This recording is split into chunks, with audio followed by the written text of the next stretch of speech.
ओम नमः शिवाय। ओम श्री गुरु माताय नमः। ओम श्री गणेशाय नमः।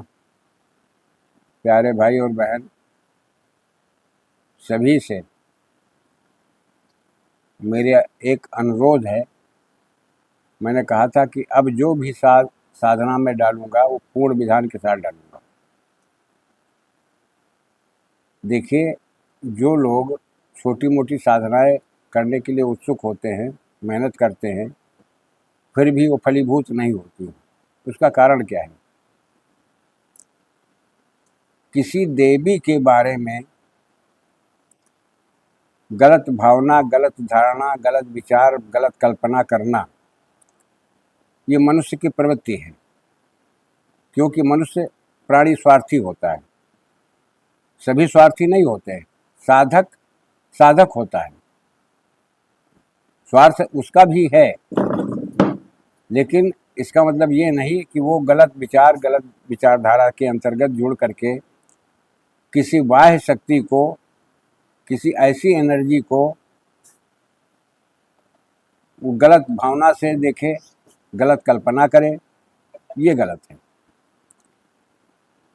आज मैं बट यक्षिणी का संपूर्ण विधान दे रहा हूं। इस बात को समझो। बट यक्षिणी, इसमें बहुत सी यक्षिणियाँ वायु तत्व प्रधान होती हैं, कुछ यक्षिणी अग्नि तत्व प्रधान होती हैं। लेकिन इनका संबंध कहाँ से है? यक्ष से। इनका संबंध यक्ष से है। जैसे कुबेर विश्ववा का वो भी पुत्र है, रावण भी विश्ववा का पुत्र है। अब देखिए, यहीं पर भेद पड़ जाता है कि कुछ लोग इन चीज़ों पर ध्यान नहीं देते। बिना यक्ष के साधना के यक्षिणी की साधना सफल नहीं होती। यक्षिणी की साधना जब पूर्ण संविधान के साथ इसकी प्रक्रियाएं जो हैं अंगहीन न होने पाए। और यक्षिणी के बारे में एक बात जानकारी कर लीजिए, ये 36 यक्षिणियाँ होती हैं। आपको मैं बता दे रहा हूँ। इसीलिए मैं कहता हूँ कि थोड़ा सा चिंतन करो, मनन करो। और एक बात पहले समझिए, जैसे कुछ लोग गलत भावना, गलत धारणा से करके उनकी अपनी मनोप्रवृत्ति को बिगाड़ लेते हैं। उससे क्या मिलता है? वायु बहती है तो नहीं मालूम कितने को स्पर्श करके निकल जाती है।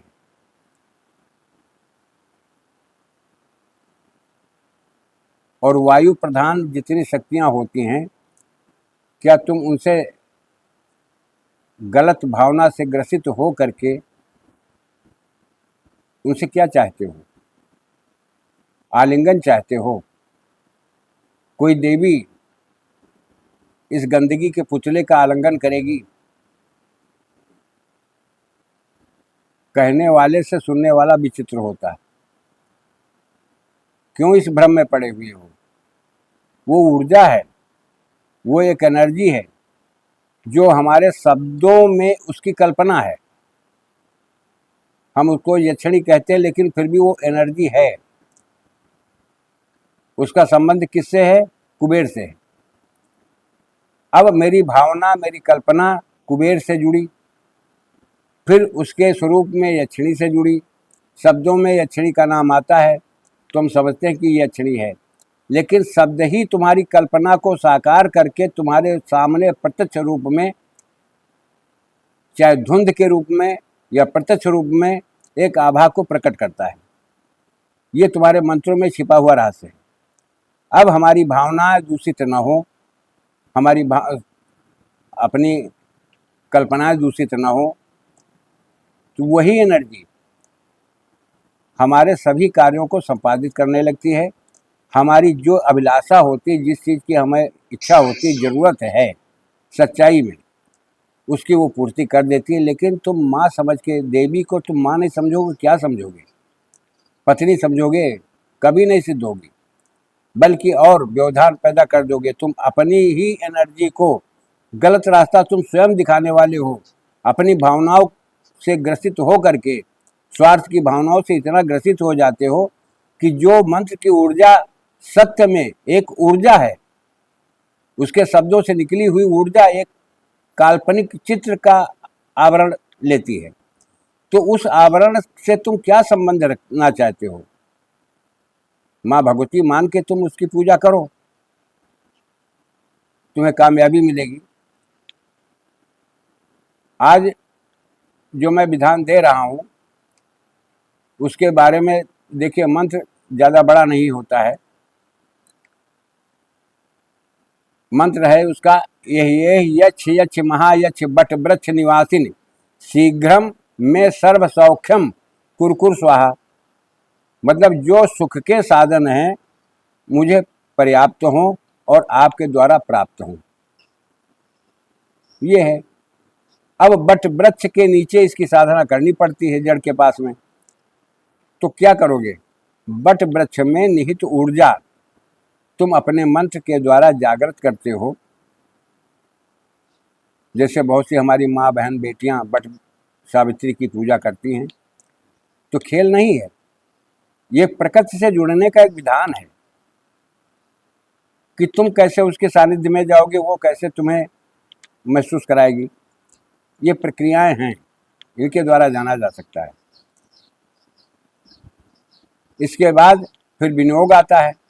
विनियोग एक प्रकार का तुम्हारा संकल्प है। और विनियोग है क्या? विनियोग से ही खुलता है कि जैसे अस्य बट यक्षणी मंत्र से विश्रवा ऋषि अनुष्टुप छंद बट यक्षणी देवता ममाभीष्ट सिद्धार्थे जपे विनियोगा।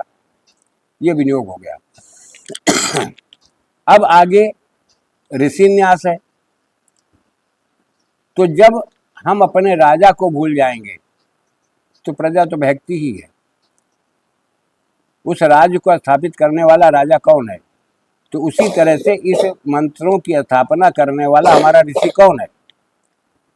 तो हम पहले ऋषि का नाम लेते हैं, फिर संन्यास आ जाता है, फिर करन्यास आ जाता है, भेदन्यास आता है, उसके बाद मंत्र के वर्णों का न्यास आता है। तो ये सब होता क्या है कि तुम्हारे दोष को, जो शरीर में तुम्हारे दोष हैं, जब तुम न्यास करते हो तो दोष अपने आप तुम्हारे शरीर का साथ छोड़ करके अलग हटते हैं। और तुम्हारे शरीर को न्यास जब करोगे तो जो बीज मंत्र, जो शब्द जहाँ पर न्यास करते हो निहित हो जाते हैं, तुम्हारी बॉडी को इस योग्य बना देते हैं कि अब तुम इस मंत्र का जाप करो। तो मंत्र छोटा होता, बल्कि विधान 2 मिनट लगते हैं, सिर्फ 2 मिनट का विधान है। इसके बाद मंत्र का तुम जाप करो। अब तुम्हारी नज़र में आता कि नहीं, ये विधान बहुत बड़ा है। अरे विधान बहुत बड़ा है, तुम्हारी अभिलाषाएं कितनी बड़ी हैं, क्या छोटी हैं?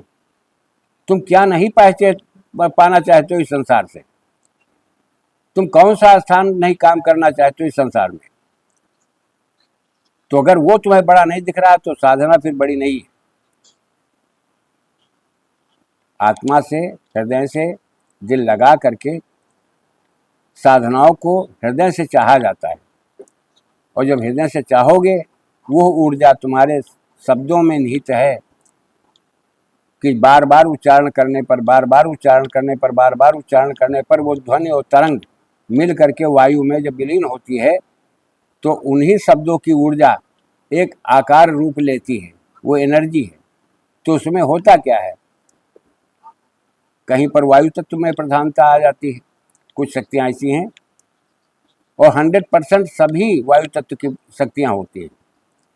वायु तत्व प्रधान होता है इनका, क्योंकि इनका स्पर्श अगर ये नहीं न चाहें, शरीर जब पारदर्शी होता तुम आलिंगन किसका करना चाहते हो? गलत भावनाओं से ग्रसित होकर के। इससे आप दूर हटिए, इससे आप निकलिए, साधना की तरह से साधना करो, अच्छे साधक बनो, अच्छी विचारधारा के साथ जुड़ो, मंत्र के साथ ऐसा जुड़ो कि जैसे वो तुम्हारी आत्मा हो, उस शक्ति के साथ जुड़ो जैसे कि तुम्हारा प्राण हो। साधना सिद्ध हो जाती है। हाँ, समय लगता है। जैसे 108 दाने होते हैं माले के अंदर, तो क्या होता, 2-4 बार अगर कहीं गलत उच्चारण हो भी गया तो तुम्हारा 100 तो कवर हो जाता है। शुद्धता के साथ प्रस्फुटन तुम्हारा उचित और दुरुस्त होना चाहिए। और एक बात याद रखना, या तो मानसिक या तो सस्वर। सस्वर जाप करोगे बहुत जल्दी साधना में सफलता मिलती है। उपांशु जप नहीं किया जाता है। जिसमें छंद जुड़ जाए वो उपांशु जप नहीं होता, मानसिक नहीं होता, वो बोल करके ही मंत्र का पाठ होता है। और जिसमें विनियोग होगा उसमें छंद होगा। तो सीधी बात, तुम इतनी अज्ञानता क्यों प्रकट करते हो कि मैं धीरे धीरे जाप करता हूँ, फुसफुस का जाप करता हूँ, उपांशु जाप हो गया ये। अब उसमें स्वर लिखा, छंद लिखा है कि गायत्री छंद है या अनुष्टुप छंद है, जो भी छंद है, तो छंद का मतलब ये हुआ कि बोल करके उच्चारण करो उसका। ये खामियां, हमारी ही खामियां हमको ले डूबती हैं। अब जैसे 36 प्रकार की अक्षिणियां हैं, अब इनमें जैसे विचित्रा है, बिरबमा है, हंसी है, बक्षिणी है, जनरंजिका है, विशाला है, मदना है, घंटा है, कालकर्णी है, महामाया है, महेंद्री है, शंखनी है, चांद्री है, असमसानी है, बटयक्षणी है, मेखला है, विकला है, लक्ष्मी है, कामनी है, सस्पत्रिका है, सुलोचना है। अब इसी तरह से ये सब 36 अक्षिणियां बनती हैं। तो जैसे लक्ष्मी का भी नाम आता है। अब ध्यान दीजिए इस पर, जो दीपावली में पूजा गणेश लक्ष्मी की पूजा होती है, इसके साथ में कुबेर और लक्ष्मी की भी पूजा होती है। लोग उसको भूल जाते हैं। कुबेर लक्ष्मी की जब पूजा करोगे, वो उनकी तिथि निश्चित है कि इस दिन इनकी पूजा होनी चाहिए। जब पूजा करते रहोगे तो तुम्हें लाभ होगा, धन आगमन के स्रोत बन जाएंगे, कुबेर जी की कृपा प्राप्त हो जाएगी। वो यक्ष है, यक्ष कुल से है। यक्षिणियाँ जितनी हैं यक्ष कुल की हैं।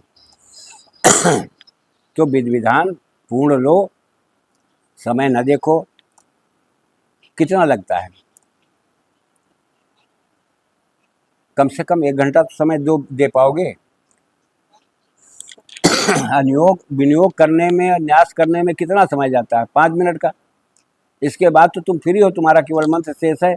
ध्यान के बाद ध्यान करो और मंत्र का जाप शुरू करो, लेकिन सस्वर करो, कम करो, भले उच्चारण के साथ करो। 100 माला जरूरी नहीं, 10,000 जरूरी नहीं है।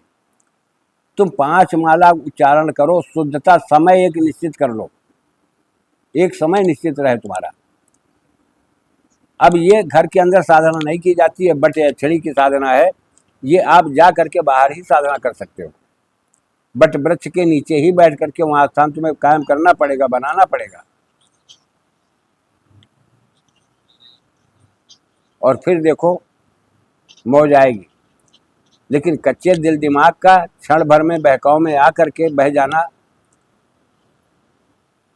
कि जैसे पानी में बाढ़ आती तो जिधर मन होता है, जिधर ढाल पाएगा उधर हो जाएगा। तो अपने मन के वेग को रोको, एक जगह केंद्रित कर लो, वो प्राप्ति हो जाएगी। मैं इसी के साथ आप सभी लोगों के लिए मंगल कामना करता हूं। अगर तुम्हें ये साधना अच्छी लगे तो कमेंट में जरूर लिखना। गलत कमेंट मत किया करो भाई, तुम्हारे कमेंट पढ़ते हैं लोग तो तुम्हारे बारे में भी गलत बोल देते हैं, तो ये मुझे अच्छा नहीं लगता। आप लोग पढ़े लिखे सुशिक्षित व्यक्ति हो, सब कुछ प्राप्त कर सकते हो। इस धरा पर आकर के जो प्राणी जो चाहा वो प्राप्त किया, बशर्ते अपनी क्षमता के अनुसार सब कुछ प्राप्त होता है। जय राष्ट्र, जय भारत, वंदे मातरम।